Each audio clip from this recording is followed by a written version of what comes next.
ज्या घरात आपण सतत राहतो, मॅक्झिमम टाइम स्पेंड करतो, पण त्या घरात जर निगेटिव्हिटी आली किंवा निगेटिव्ह एनर्जी असेल तर ते कसं ओळखायचं हे तुम्हाला माहिती आहे का?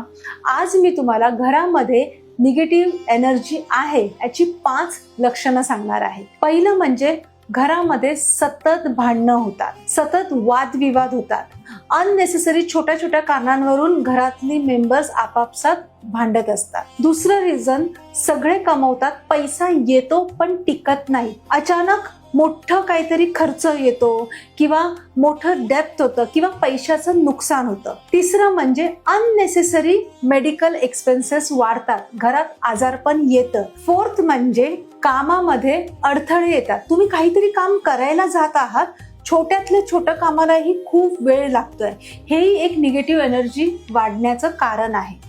आणि सगळ्यात लास्ट म्हणजे घरामध्ये एक वेगळा जडपणा वाढतो, अस्वस्थता वाढते, अचानक भीतीसारखं वाटतं आणि आपल्याला ना घरात राहूसच वाटत नाही, एन्झायटी सारखं वाटतं. तर ही सगळी कारणं आहेत ज्याने निगेटिव्ह घरातली एनर्जी वाढली आहे हे कळतं.